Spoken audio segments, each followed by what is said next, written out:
Sorry it's kinda long, but I'm at a loss here. I can't ask family or friends for advice 'cause it's honestly embarrassing and they don't know I won't get married.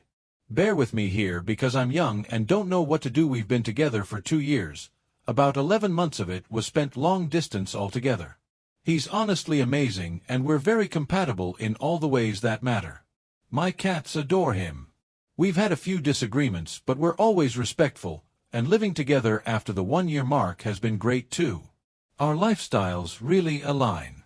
That said, I don't want to end the relationship by any means, but this makes it very hard for me. The problem is that when I brought up hypotheticals like children, goals, marriage, and stuff like that, he seemed agreeable on not wanting a traditional marriage. It's only after I had moved across the world to live with him that I found out he meant he didn't want to get married at all, and it's only because I heard him telling one of his best friends. His friend, who asked when we were getting married, was even surprised to hear that, and my boyfriend said I understood. I did not. Now here's where I've been very stupid. Not only did I move across the world to be with him, but he's in the military. That's right. He deploys and leaves me for long periods of time, and I am in a rough area with no health care, a poor-paying job, no family or friends, and even though I live 5 minutes away from the base I have no access. Sure, he would help me with anything I might need, and he lets me live in his house and use his vehicles for free, but I also have to maintain them, and I don't like asking for things. I'm so stressed here, and it feels like my well-being is at risk every week with him not here to help handle things. I tried talking about marriage before, and even though he said I am marriage material, he wants to have kids with me, he's making plans with me, and he wishes he could have the marriage benefits without the actual marriage. He simply refuses the idea. Because he doesn't want anyone to have any access to his money or assets in any way, even when he's dead. He's making a trust fund. I tried talking to him again, but he joked that I'm trying to trick or kill him.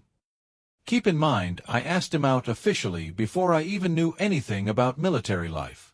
I didn't even know there were benefits or dependas. I fell in love with him well before I even found out he had any money.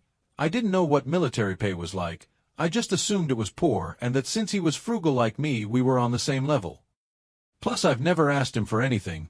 In fact, I'm often the one paying for dates, and I split costs since he spends most of his money on the house, and I have no issue with that. I did suggest a prenup, and I have absolutely no problem with getting one, but he said it's too much money and that marriage can make things harder financially.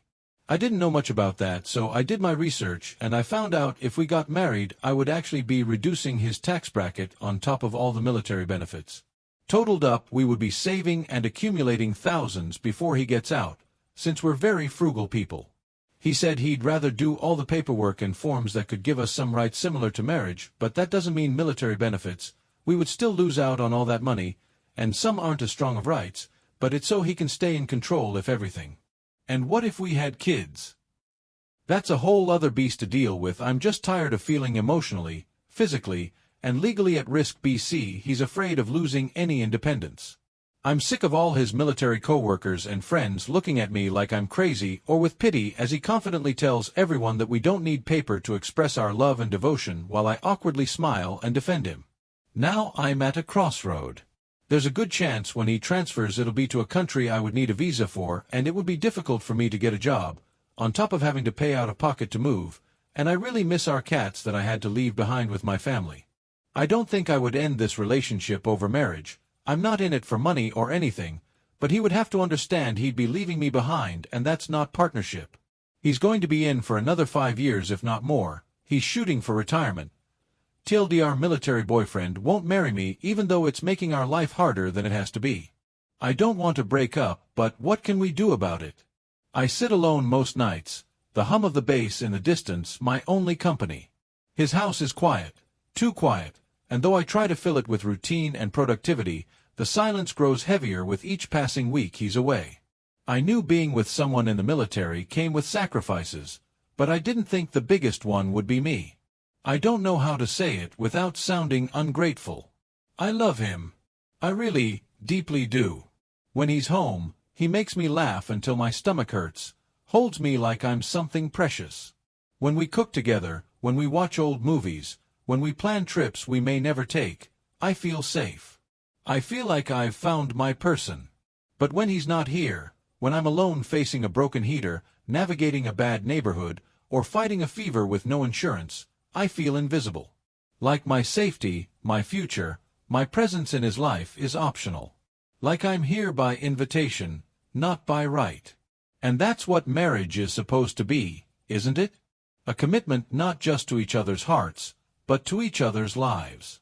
A vow that says, you will not be left behind. So when he says he wants everything that comes with marriage except the marriage, what am I supposed to hear? That he loves me, but not enough to trust me?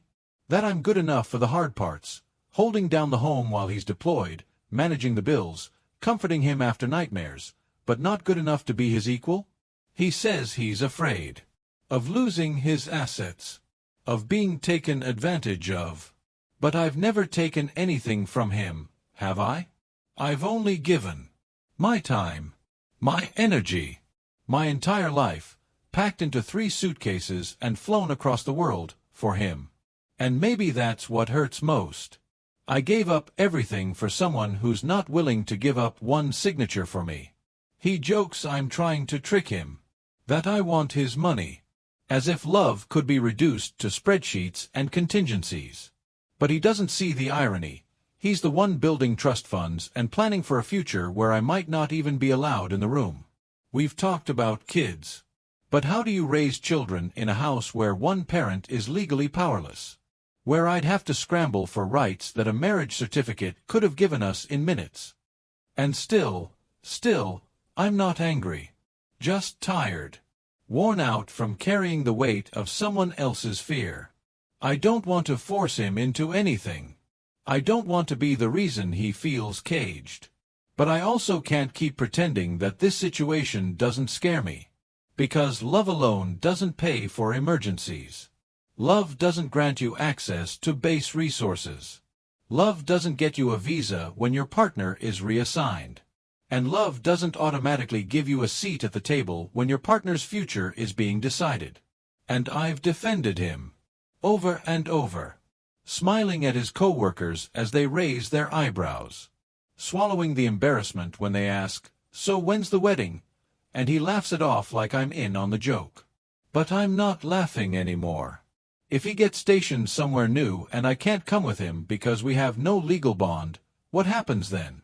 Do I stay here? Go back to my parents with my tail between my legs, explaining that I uprooted my life for someone who wouldn't even give me the right to be by his side? Because let's be honest, he might have 5 more years in the military, but what about me? I don't get the health care. I don't get the base privileges. I don't get the relocation support. I'm not a spouse. I'm just a girlfriend with a key. And here's the part one can't shake. If he won't marry me now, while we're in love, while everything is good, what makes me think he ever will? So, I'm at a crossroads. Not because I want to leave, but because if I stay, I need more than good intentions and vague plans. I need security. I need clarity. I need respect. Because a partnership isn't just about love, it's about building something together. And I'm not sure I can keep building on a foundation that's missing its cornerstone. I haven't told him all of this yet. I don't know how. But I know I need to. Soon. Because I'm not here for his money, his benefits, or his title. I'm here because I believe in us. And I need to know if he does too, or if I'm just holding on to a future that only I'm planning for. It didn't happen during a fight. It wasn't a dramatic explosion or a tearful breakdown. It was just a quiet Sunday morning, sunlight pouring through the blinds, the scent of coffee in the air. He had just gotten back from deployment 2 days earlier. I had waited for him to settle, to decompress, to be here. We were sitting at the table, half-eaten toast between us. He was scrolling on his phone, mumbling something about the new assignment rotation coming up next month. I watched him. My heart was pounding, but my voice came out steady. "Hey," I said. "Can we talk for a sec?" He looked up immediately, alert like he always gets. "Sure. What's up?" I took a breath. "I've been thinking a lot. About us. About everything. And I need you to really listen to me. Not to defend or explain, just listen. He put his phone down, leaned back, folded his arms. Okay. I looked him in the eyes. I love you. That's never been a question. I didn't move across the world, give up my comfort, my family, and my cats for someone I didn't believe in. I chose you. Every day, I keep choosing you, even when it's hard. Even when I'm alone here and scared and don't have anyone else. He softened. I saw it in his shoulders, in the way his eyes searched mine. But I need to know that you're choosing me too, I continued. Not just when it's easy. Not just when we're watching movies or laughing or holding each other in bed. I need to know you're choosing me when it matters most. When the stakes are real. He didn't say anything, so I kept going. When I brought up marriage, I wasn't trying to trap you or steal from you or ruin your freedom. I was trying to tell you I want to build something lasting. I want to know I have a place beside you. Legally, logistically, not just emotionally. Because love is not a loophole for reality. And right now, I live in your house, I use your car, and when you're gone, I'm just stuck. Uninsured, underprotected, unsupported by the very system you serve. Still nothing. His jaw clenched slightly. I suggested a prenup. I've never asked you for money. I've paid for things. I've split bills. I've worked dead-end jobs in a country where I have no roots just to maintain some dignity. But at what point do I stop sacrificing while you keep control? At what point do we meet halfway? Now my voice cracked, just a little. I'm not asking you to marry me tomorrow. I'm not even saying we have to do it this year. But I'm saying that if you truly can't see yourself ever marrying me, if that door is completely closed, I need to know now. Because I can't keep building a future in a house that doesn't have a foundation. He leaned forward, finally, his voice quieter than I expected. It's not about you. You know that, right? I've seen what happens when marriages fall apart.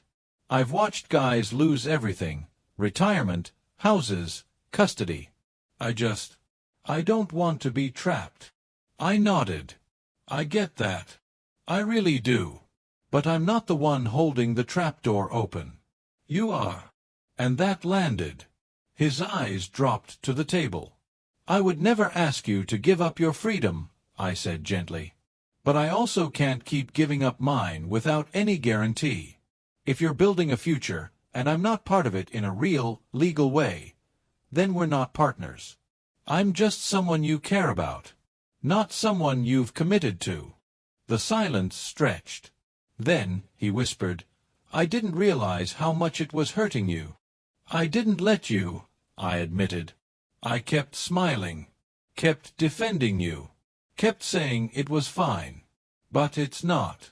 I need to feel safe too. I need to feel seen. He looked at me for a long time. The kind of look that tries to understand a person all over again. And finally, he reached out and took my hand. I can't promise anything right this second, he said. But I'm willing to talk about it.